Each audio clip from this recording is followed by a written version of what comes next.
preguntita previa. Bueno, si no estás desmayado. No he parado a hacer preguntitas, pero solo he hecho preguntitas, no afirmaciones. Venga. El libro es de Francisco Peralta, el Voy a autor. firmar lo que quieras.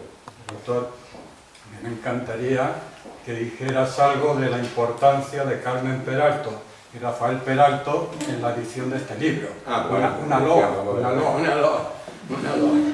Si es posible. Bueno, vamos a ver, como lo veis, ha sido, bueno, vamos a ver, aquí están ellos trabajando, Carmen y Rafael.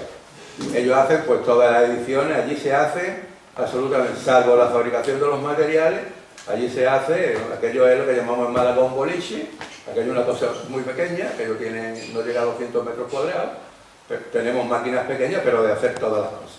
El libro este está hecho íntegramente allí en nuestra casa, está dorado por Rafael, está dorado en máquina, desde luego esto está dorado a máquina, no a mano, esto está dorado en la prensa de dorar, ¿eh? Y está montado por él, está cosido a mano. Carmen es la que lleva más la cuestión de composición, hoy día, claro, hoy día ya la composición se hace con los ordenadores, ¿eh? Bueno, hace 2 o 3 días he descubierto un pequeño fallo, que no, en realidad es una rata, y así que vamos a tener, esto ya la llevarán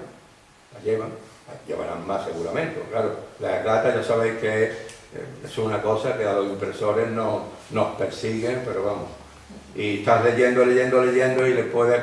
Bueno, yo no me disgusto mucho con esto de las ratas que cometemos, bueno, que cometo porque el taller pues las cometo yo, claro, yo soy responsable máximo, porque eso me iguala a James Joyce. Porque James Joyce sabéis que ya en los finales de su vida, un poco así, bueno, como yo estoy ya, pues la vista la tenía como la mía ya, incluso peor, entonces pues claro, se le pasaban el rato un montón. Eso hizo que Virginia Woolf y el marido dijera, mira, no te vamos a publicar el Ulises porque nos va a matar, ¿eh? Así todo, a la que se lo publicó, que no recuerdo el nombre, que fue en Nueva York, le mandó 7, o sea, le exigió 7 juegos de pruebas diferentes, las mismas pruebas, pero en 7 blogs, y cogió, y en cada blog, cada cuaderno de pruebas, hizo correcciones completamente diferentes e incluso antitéticas. Entonces, en eso, en el ser un mal corrector de ratas, me igualo a James Joyce, así que para mí eso es un honor. Y la que he descubierto, ya Carmen, ayer que ya veníamos para acá, ya la estaba arreglando, y mañana, el lunes seguramente, se meterá en máquina y a todos los libros, a toda la edición que resta, porque esto solamente, hasta ahora llevamos nada más que 30 libros, al resto de la edición, que en total son 140, pues claro, le vamos a sustituir la hoja, porque eso sí hacemos.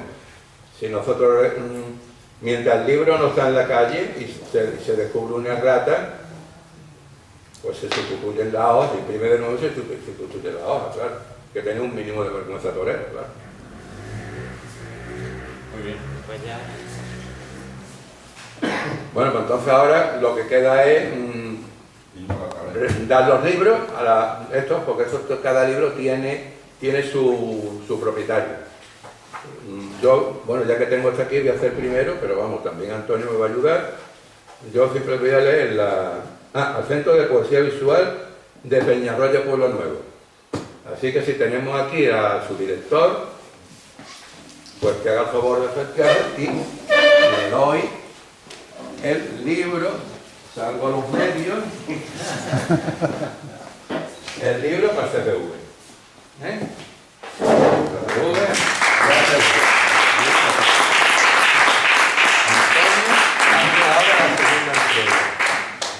Bueno, pues esto no me lo habías dicho, pero tengo que verlo. Hombre, porque ya leyendo la dedicatoria, pues ya está hecho todo. Dedicatoria muy bien ilustrada. Y aquí pone a José Luis Campal y Aurora Sánchez Fernández. In memoria. In memoria.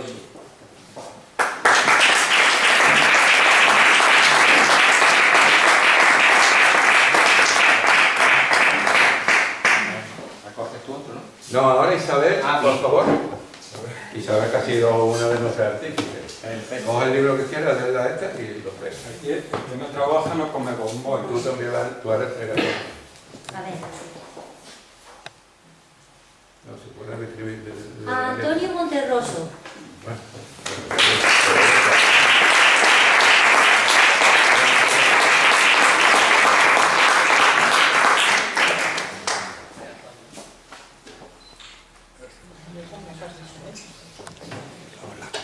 Esa. Esa. Este. Tú quieras.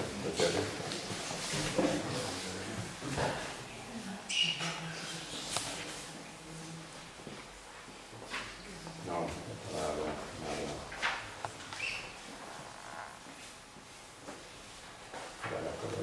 ¡Qué nervio! ¡Qué nervio! A la biblioteca de Peñarroya, Pueblo Nuevo, con todo cariño.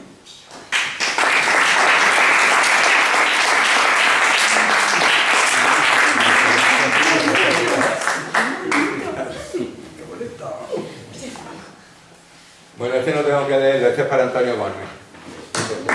No queda el título.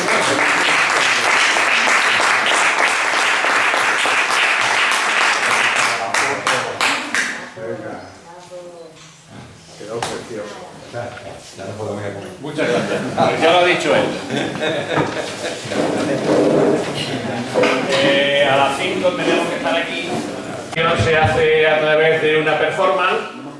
Así es que, por favor, supongo que pedirá la colaboración del público. Estemos atentos y a ver si hay alguien fuera, Tony, por favor, que vamos a comentar.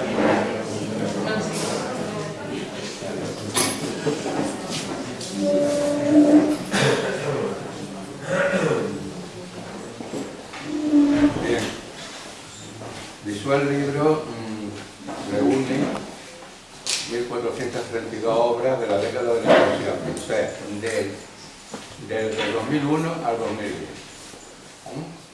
Eso se pusieron en nuestro taller, el taller de Corona del Sur, se pusieron durante el 2011, nos visitaron unos 80 personas, naturalmente casi todos poetas, casi todos también estuvieron conviviendo con nosotros un día, así que cada visita se convirtió pues, en varias conferencias. Una conferencia sobre lo que son las artes gráficas completas, las 4 ramas principales, otra sobre lo que es la poesía visual y otra que fue ver los libros que mostramos.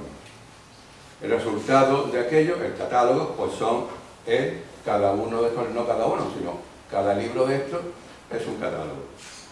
Las pieles son diferentes por varias razones, entre ellas de economía, puesto que teníamos nosotros allí restos de trabajos anteriores, y entonces, pues claro, decidimos aprovecharlas. La exposición Visual Libro se clausuró con una revista Caminada dedicada a Picasso. Ha sido la primera revista Caminada Visual Picasso celebrada en Málaga. Fue en octubre, o sea que prácticamente estamos cumpliendo el año de la revista. Participó mucha gente, entre ellos Antonio Moreno Llora, se desplazó expresamente a Málaga para estar con nosotros. Se desplazaron también César Reglero, que ya se ha preparado ahí para hacer su cosa, ahí no quiere aparecer por aquí, y Isabel Joven, que está por visto también allí en su sitio. Nosotros lo que vamos a hacer va a ser una revista caminada a modo por el debido respeto, de las profesiones claustrales.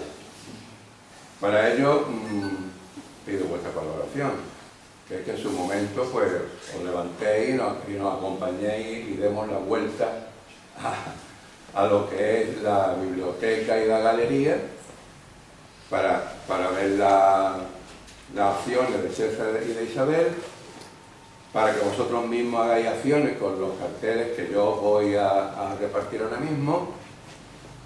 Y habíamos pensado, menos mal que no lo hemos traído, ya con el nerviosismo de la premura del tiempo, entonces hubiera habido vino hasta en el techo.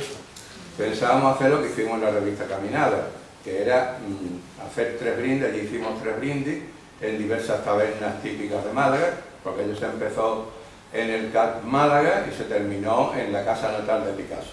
Fue un recorrido picasiano por todos los sitios clave donde estudió Picasso o el padre tuvo su estudio, etcétera, y conforme íbamos pasando por algunas tabernas típicas, pues allí brindábamos con el vino más propio de Málaga, que es el vino dulce. Bien. Hasta el último momento empezábamos a traerlo. Creo que hemos hecho bien traerlo. Bien, el vino. Pero sí hemos traído los bombones. Entonces, son 3 brindis, vamos a ordenarnos del vino y el que quiera acompañar con los bombones, pues los vamos a hacer con los bombones. Yo os le voy a dar a Antonio, que es un ayudante maravilloso, que por un lado vaya repartiendo los carteles y yo por otro, por si queréis ahora ya ir haciendo, bueno, cada uno lo que os parezca, claro, cuando ya se os diga Rafael y los demás fotógrafos, pues que vayan tomando las fotografías que consideren.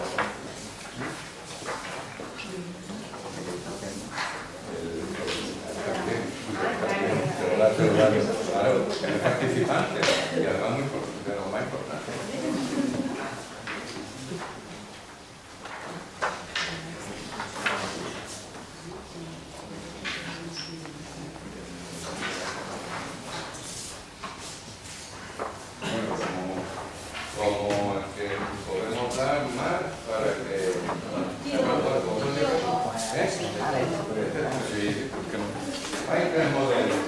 Hay 3 modelos que son los 3, digamos los 3 brindis. El primero, que lo vamos a empezar ya, que es el brindis, pues por el libro. Los Sillas Visual es un libro, estamos en el centro del libro, entonces el brindis es por el libro. Entonces los fotógrafos pues, que pasen por aquí y nosotros, dame a mí uno, que a mí me gusta también hacer mis cosas. Claro. Los fotógrafos que pasen por aquí y entonces nosotros, bueno, vamos un momento, no se me olviden, los vamos a juntar con una de las cosas burocráticas, los bombones, vamos a repartir bombones. Y pasándose los bombones, coger uno para que tengamos para los 3 brindis. Coger lo que queráis, cuando se acaben los bombones se han acabado. Y yo me parece a mí, no, está bien. Bueno, el primer brindis es por el libro. Entonces nosotros con los carteles nos vamos a levantar, nos vamos a entrar y vamos a hacer todos los carteles lo que queramos. Yo me lo voy a poner aquí, el cartel. Cada uno que haga lo que quiera. Este es el primer brindis. Por el libro, y más en estos tiempos que ya nos están amenazando. Bueno, ya está aquí el libro electrónico. El libro electrónico es el sustituto actual de Gutenberg, porque es evidente que el libro electrónico va a terminar con esto. Eso tenemos que tenerlo claro. Y sobre todo los profesionales del libro, más claro todavía, eso es una evidencia. Ya hubo un peligro cuando empezaron los ordenadores con los procesos de texto, pero evidentemente esto acabará con esto que vemos, con el libro. El primer brindis. Bueno, el que tenga los bombones, que puede seguir por ahí, pero ahora se lo podéis comer. Ahora ya vamos a pasar, vamos a empezar ya la revista caminada. Vamos a lo que es la acción que nos va a hacer César Reglero. La acción de César Reglero, y después tenemos ahí un brindis que está dedicado al CPV, que es precisamente este cartelito. Así que si os parece empezamos a caminar y ya nos plantamos aquí y vemos lo que César nos va a hacer. Los fotógrafos que pasen se constituyen estratégico.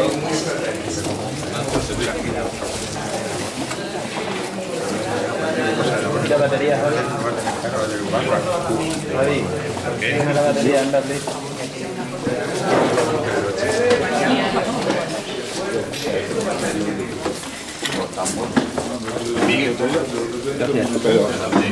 Más bombones. Eso no se come, ¿eh?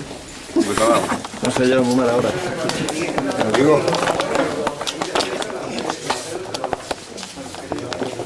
Ponerle la batería.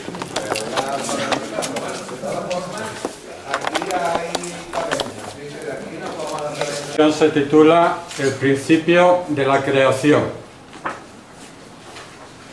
Ya veis que estamos llenos de los libros de Editorial Corona del Sur. No, esas son las separatas del tomo este. Son 35 separatas, que son los capítulos y la gente que está antologada en el libro. Por tanto, este sería el pre-principio de la creación. Sí. Y ahora vamos a por el principio de la creación definitivo. Entonces hacemos un poquito de magia.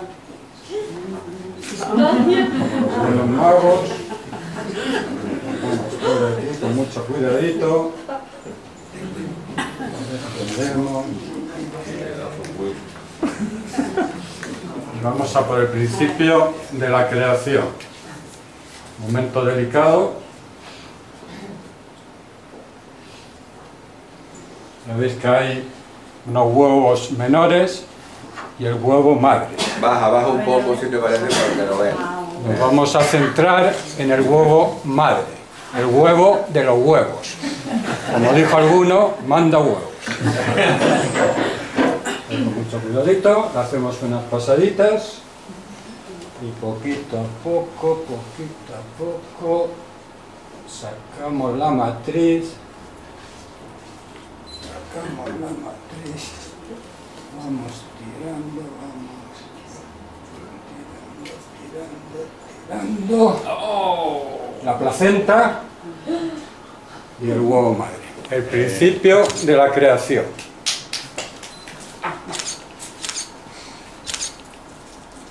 ¿Queda bien reflejado? ¿Se puede aplaudir? Un poquito. Muchas gracias.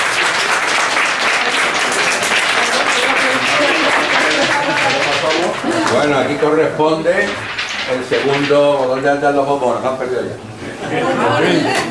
Bomboncitos, Paco. No, aquí el segundo reparto. El segundo reparto corresponde ahora. Ahora nos vamos a una taberna.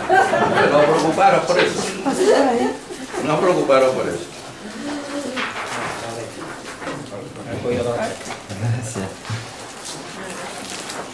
Los fotógrafos. También tiene derecho.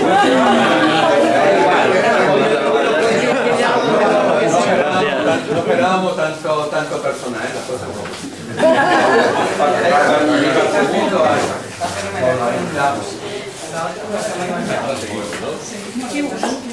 Esto ha sido por el CPV. Por todo lo que representa, representado, representando y esperemos que represente. Y esperamos también. El brindis que después va a venir es por la poesía, que es poesía en el corazón. Poesía en el corazón.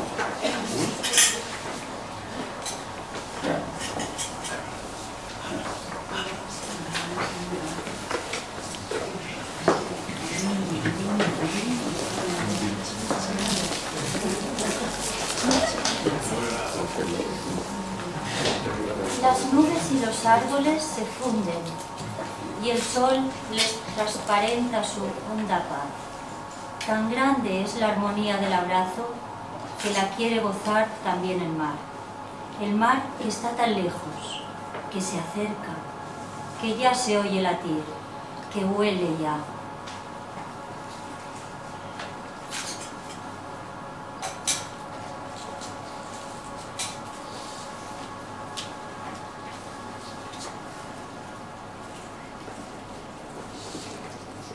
Un solo pez en el agua, dos Córdobas de hermosura.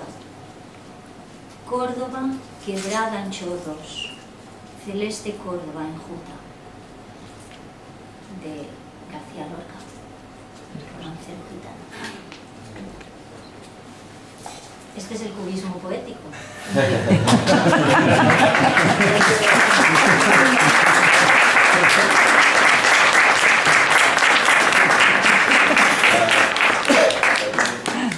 Bueno, pues ahora ya casi habla más de nosotros, quiere hablar más de nosotros, pues hablar.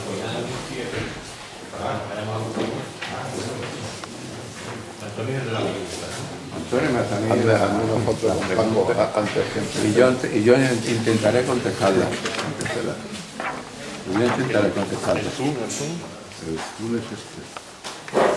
Creo que no es este. No tengo gafas, no.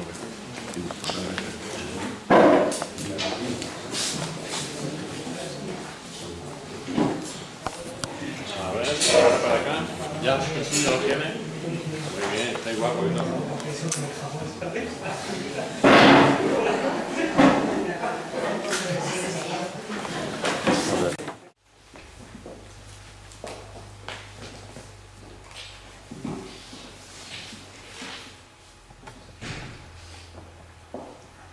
¿Tienes que entonces? Bueno, Como que empezó. vale. Bueno, yo he escrito aquí, bueno, traído escrito un papelorio, intentando muy por encima, por supuesto, pues incardinar el CPV en lo que ha sido la década del entusiasmo.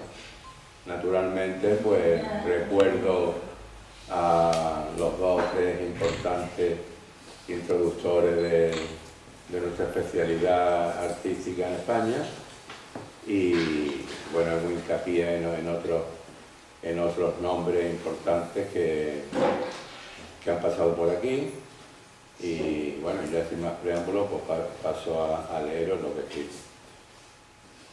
No es un diatribo al estilo de exageradamente bueno, de Charles Flores, que creo que he sabido contenerme, que creo que es lo que se debe hacer, no saber contenerse. Yo lo he titulado El Centro de Poesía Visual de Peñarroya, Pueblo Nuevo, y la importancia de su labor en la década del entusiasmo. Bueno, antes de seguir, por supuesto, quiero hacer un inciso, porque esto no lo tenía yo aquí puesto, ni ningún papelorio de los que normalmente llevo a recitales, etcétera, lo hago. Pues por supuesto darle las gracias a las autoridades, a las nuevas y a las antiguas autoridades de Peñarroya por el apoyo que han prestado y siguen prestando al centro. Estoy seguro y estamos seguros, todos los que estamos aquí, que me parece que más o menos, faltando algunos, estamos los cabales, y estoy seguro de que en su momento ya lo tiene, pero en su momento pues va a terminar siendo algo de cita obligatoria, pues en cuanto trabajan, cuantas tesis doctorales se hagan, pues sobre la poesía visual y todo lo que significa pues el octavo arte multimedia. Quiero citar muy especialmente a Antonio Monterroso como coordinador de esta jornada y alma mater, y por supuesto también a José Catalá, que es el actual director, que fue también el promotor o uno de los promotores del primer encuentro. Y bueno, ya sin más dilación, pues paso a leeros lo que he escrito. El Centro de Poesía Visual de Peñarroya, Pueblo Nuevo, fundado a principios de este milenio, es el motor que desde Andalucía ha promocionado el octavo arte en sus ricas parcelas, contribuyendo a que sus primeros 10 años los hayamos bautizado como década del entusiasmo. Los creadores y personalidades académicas asistentes a los encuentros cuyas ponencias se han reflejado en los libros de actas demuestran la voluntad de las autoridades, gestores y demás personal del CPV por promocionar y, sobre todo, por difundir el cuerpo científico que está explicando esta maravilla de libertad que desde su principio ha sido la poesía visual.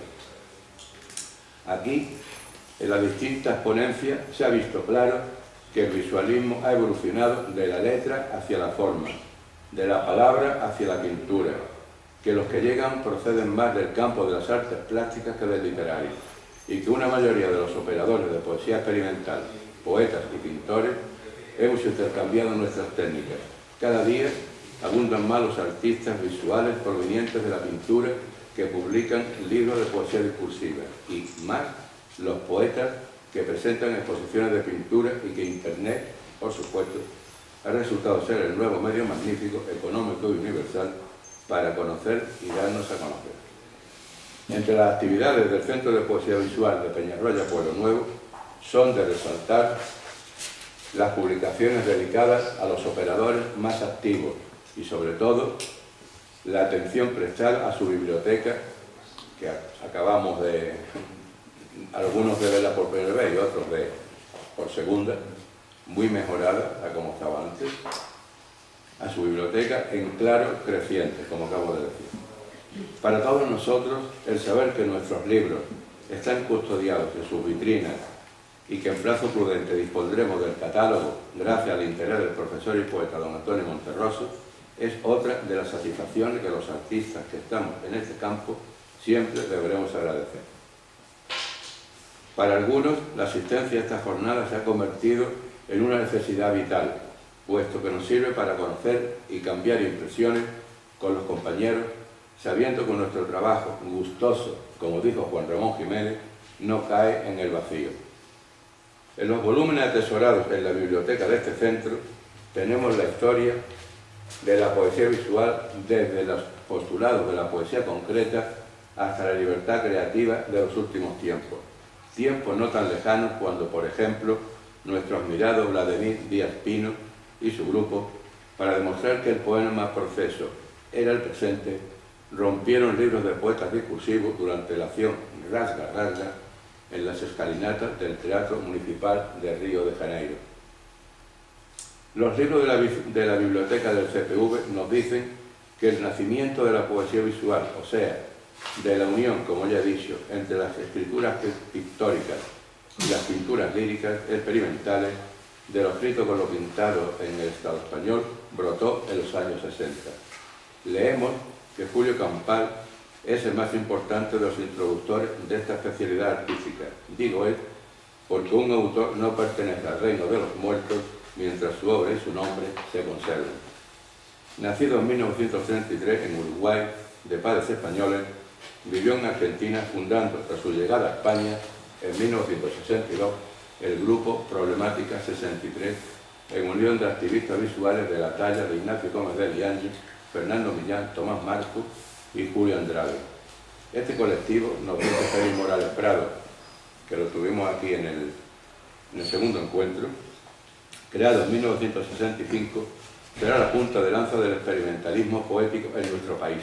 Campal tenía una idea grupal colectivista, al margen de todo individualismo, del arte y de la poesía. Idea concordante, al menos en teoría, con la de las vanguardias de los años 60, que culminará en el 68, y en lo que tendrían algo que ver las concepciones de los situacionistas, partidarios también de un arte colectivo que superase la noción de arte burgués, comercial, y la idea del artista como especialista sagrado. Una idea que, con las adaptaciones de rigor, será la que más tarde articula el arte por correo, del que ayer nuestro querido y admirado y casi íntimo, por lo menos la poesía, sí, César Reguero nos dio sopa manonda. Movimiento que conocerá sus mejores momentos en los años 90, gracias a la popularización de la fotocopia y a las tarifas postales todavía a precios asequibles. Por cierto, que en esta cuarta jornada tenemos la suerte de tener con nosotros, eso ya lo he dicho, y no te había citado otra vez, César, voy a adelantar. Bien, a un especialista. Parece que somos familia. Por eso. Así que quede aquí lo del arte por correo. El pensamiento esencial de Julio Campal sobre la función de la poesía en general es la que expuso en la siguiente frase. La poesía moderna es el resultado y la lógica consecuencia de un largo proceso de evolución de la poesía de todos los tiempos. Cita de Félix Morales Prado. Como la mayoría de los poetas en las décadas 1960-70, como la mayoría de los poetas que nos iniciamos en las décadas de 60-70, también Julio Campal cultivó en sus principios la poesía discursiva, debiéndose, junto a Ángel Crespo y después a Carlos de la Rica, también poetas versales, la introducción y promoción en España del concretismo brasileño y la difusión de las primeras vanguardias.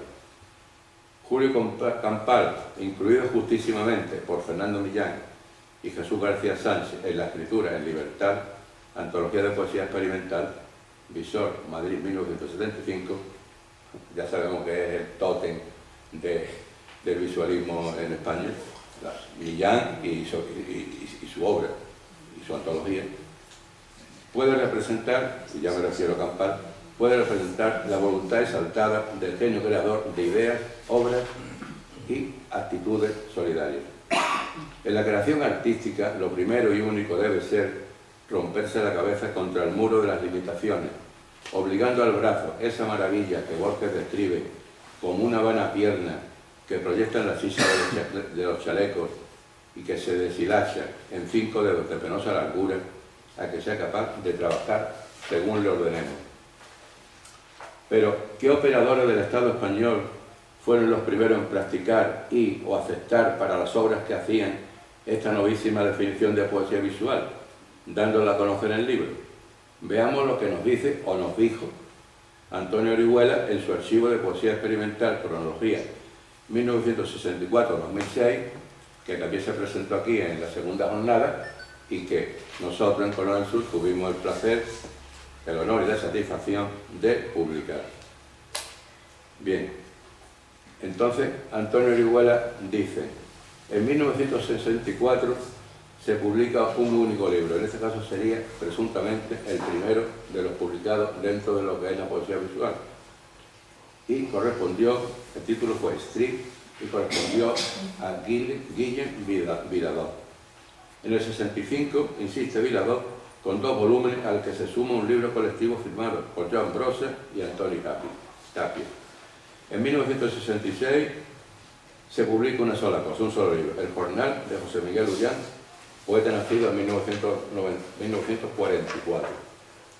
1967 registra obras de Alberti, Castillejo, Cirló y Juan Hidalgo. El 68 repite Viladó y Castillejo, a los que se le suman Walter Machetti. 1969 amplía la nómina de autores, uniéndose a Brossa, Castillejo y Cirló los nombres Juan Antonio Arce, José María Iglesias y Fernando Millán. Por fin, en el 70, año que cimenta la década histórica de la poesía visual española, tenemos obras de Bosso, Brossa, Campal, Iglesias del Marqués, Millán, 2 libros, Amado Ramón Millán, Pino, Ullán, 3 libros, Isidoro Valcárcel Medina, Vallés y Viladó con 2 libros. Concluye este año y, como hemos apuntado, se inicia la década durante la cual se empieza a conocer nuestra especialidad artística. Digo, se empieza a conocer en algunas universidades y por algunos profesores, no en forma general, porque todavía sigue siendo bastante desconocido.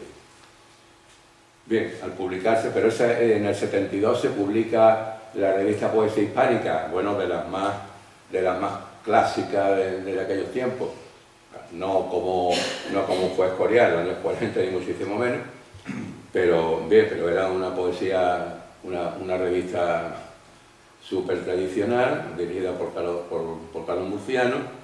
Pues en el 72 le dedica un amplio estudio a la poesía visual. He dicho, la revista Poesía Hispánica.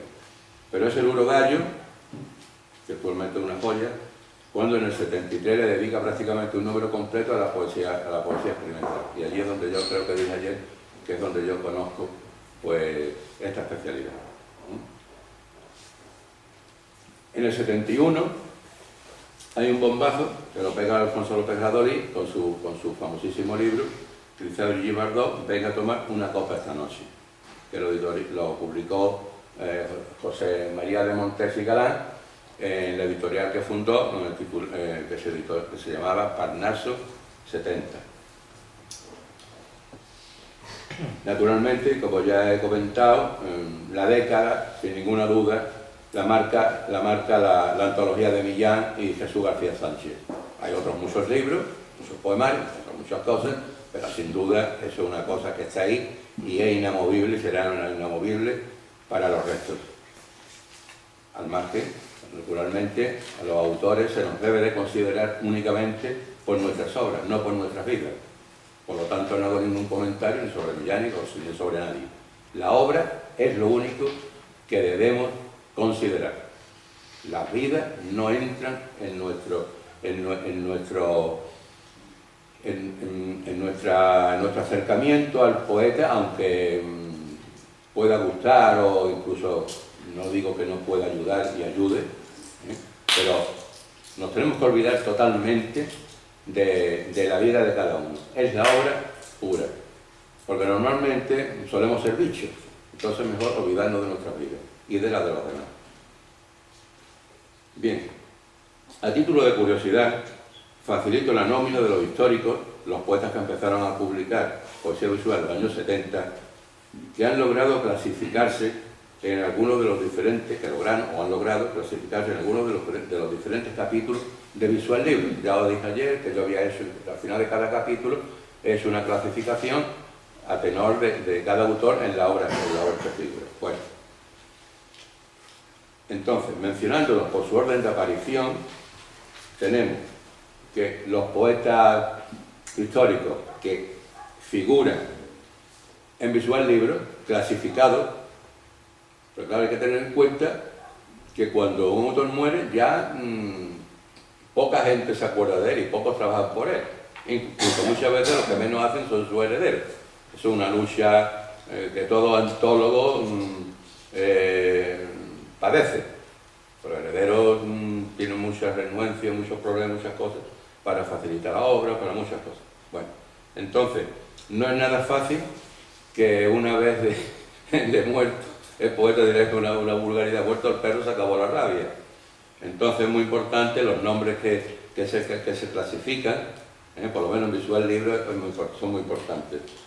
Muy importante pues quiere decir que durante la década, en los 1400 pico libros, 32 libros que yo he manejado, pues esta gente se ha clasificado, ha roto todas las barreras y su nombre está. Entonces uno es Felipe Bosso, bueno, Fernando Millán pues, está con nosotros, y otros también, Francisco Pino, Guillem Vilador, Joan Brossa, José Miguel Ullán, Juan Eduardo Cirló y Julio Campar, casi todos desaparecidos.